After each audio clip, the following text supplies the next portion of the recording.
É com um imenso prazer que hoje recebo no Instituto Francês para falarmos sobre um tema tão simbólico como é a Revolução do 25 de Abril. Parece-me realmente importante, por um lado, assinalar que a França se associa com muito prazer às comemorações dos 40 anos da Revolução dos Cravos, sinônimo de democracia e de liberdade reconquistadas pelo povo português. E, por outro lado, aproveitar esta data para lembrar a força dos laços que se teceram entre os exilados portugueses e a França durante a ditadura salazarista.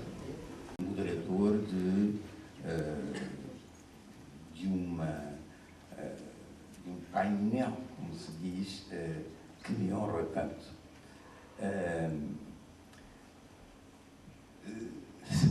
Eu tenho que dizer uma palavra antes de começar, porque é uma mensagem que tenho para vos transmitir da parte de Teresa de Sousa. Quando chegou à França, ela foi até Madrid, de comboio, creio, e depois apanhou o avião em Madrid para Paris. E ao chegar ao Rally, diz-me ela, tive uma sensação de liberdade, cito, de respirar mais fundo, e toda a minha experiência depois foi uma experiência que eu nunca tinha tido antes em Portugal, a experiência da liberdade concreta.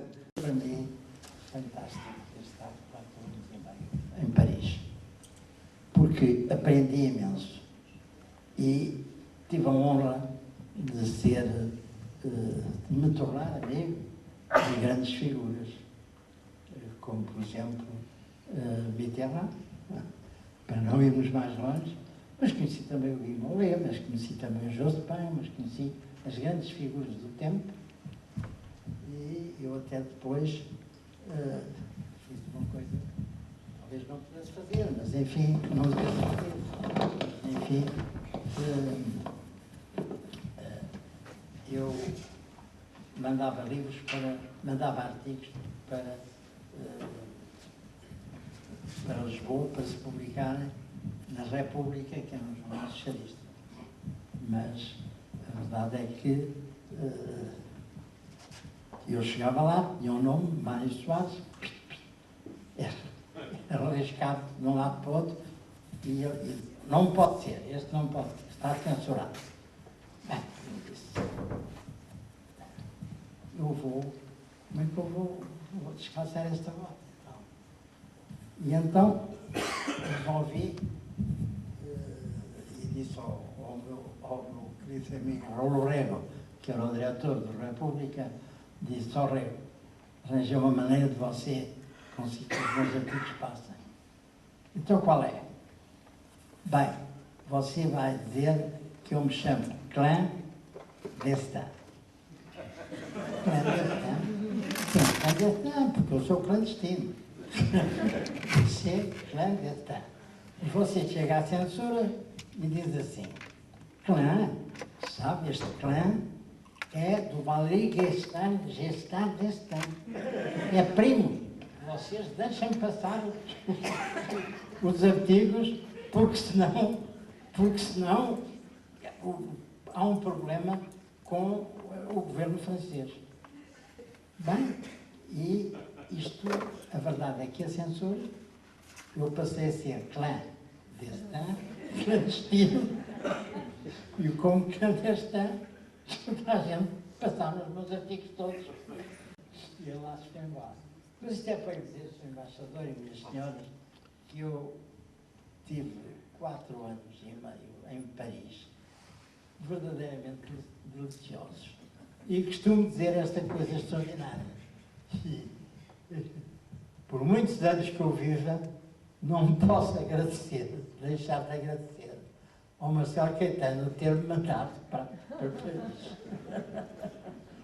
Foi uma escola admirável. Para mim e para os portugueses em geral. E eu sempre tive essa ligação profunda com os portugueses. E os portugueses são realmente gente boa. E eu digo uma coisa, muita gente diz que os portugueses são assim, são assados. Os portugueses são excepcionais. A senhora a Parreira a falar assim. Muita imprensa francesa, televisões francesas, a dizerem assim. Então, e a senhora aqui, sou e tenho orgulho desta revolução, estou orgulhosa. Calculem vocês que a minha filha até é casada com um português, eu tenho um neto português. Eu vi aquilo e disse, oh minha senhora, o que é que a senhora dizia de mal dos portugueses? E agora? Ah, mas agora não, eu agora é que compreendo que os portugueses são bons. A ciência acabou naquele dia a história. Muito obrigado. O que é ser um exilado? O que é um exilado? E, em particular, político. José Gil, que, irmão do Fernando, quer dizer, duas figuras impressíveis, quer dizer, para mim, aliás, fazem parte de Paris para mim.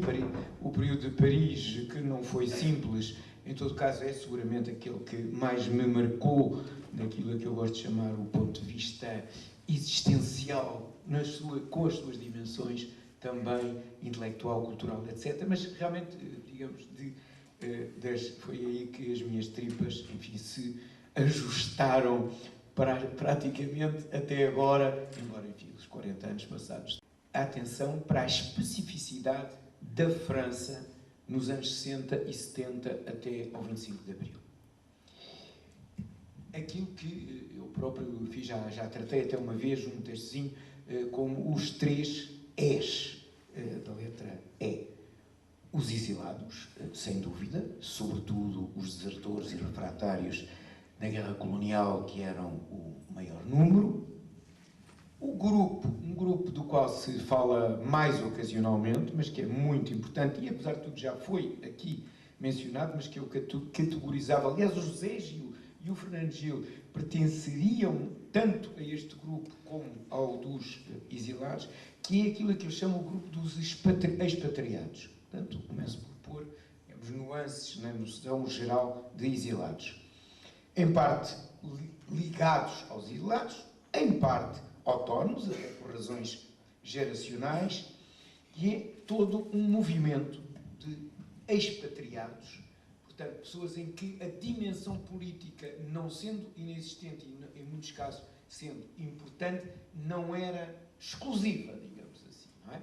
Eu era daqueles que também, às vezes, digo para mim, mas com muita ironia, o Tomás Soares disse-o mais espontaneamente. Eu digo muitas vezes que fiquei grato eternamente ao Dr. Salazar me ter empurrado aqui para fora, porque não há dúvida que contribuiu imenso para a minha formação e como a lei da demografia estava a meu favor e se cumpriu, eu ainda pude voltar e beneficiar nesse sentido. Também tenho um agradecimento ao Dr. Salazar, mas é todo irónico. Se não fosse isso, eu talvez realmente não tivesse saído de Portugal como saíram tantas pessoas. Aliás, o movimento é um movimento, também há bocadinho aqui, enquanto comentávamos, antes de começarmos, o movimento dos chamados estrangeirados. Eu serei para sempre um estrangeirado para o bem e para o mal, e claramente em oposição aos chamados castiços, para citar António Sérgio e outros autores, que, pelo menos desde o século XVIII, quer dizer, escolhiam ir para países estrangeiros e, em particular, para países para a França, a fim de colocarem, enfim, eu diria, uma distância clara entre eles e o chamado país natal.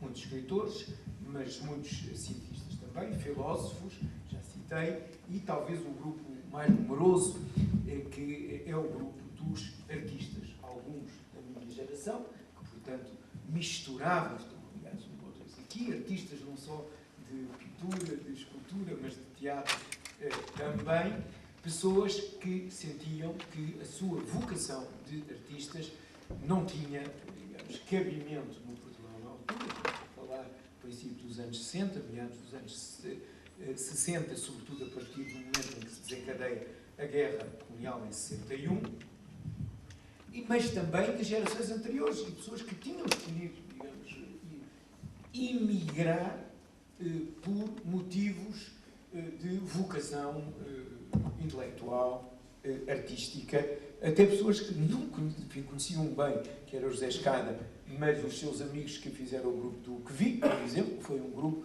absolutamente fundamental. E, portanto, a maioria, eles são o pano de fundo do exílio, com o qual a maioria de nós, de resto, se confundia e era confundido, sem, no entanto, se dissolver. Eu tenho uma história pessoal de casamentos, e sei que o meu sogro, quando soube que a minha futura esposa ia casar com um português, e se sentiu na obrigação de comunicar isso aos seus compatriotas, tinha o cuidado de acrescentar imediatamente, mas ele não é pedreiro. Mais il n'est pas maçon. Oui, c'est vrai, il cousait en portugais, mais il n'est pas maçon. Está cá, em Portugal, e sabe que eu não inventei a história. Mas isso dava-nos um pano de fundo, como eu disse, uma retaguarda, eu diria mesmo uma densidade, peço desculpa se pode parecer pretencioso, um peso que os exilados noutros países, como a Bélgica, a Suíça ou a Inglaterra, não tinham. Aliás, isso gerava um paradoxo. Na Bélgica, na Suíça, na Inglaterra, eles eram todos exilados políticos perante o governo francês. Enquanto que nós, em França, praticamente ninguém. Nós éramos imigrantes na fila da carte de trabalho, do permis de trabalho, do permis de séjour, quer dizer, e a mim até me trocaram o nome, porque fazia-se confusão esta do Vila Verde Cabral, de Monte das Altas. Mas qual é o mais importante? O mais importante é Cabral. Mas então, mas e qual é o nome? É obviamente Cabral. Bom, então passa a ser Cabral.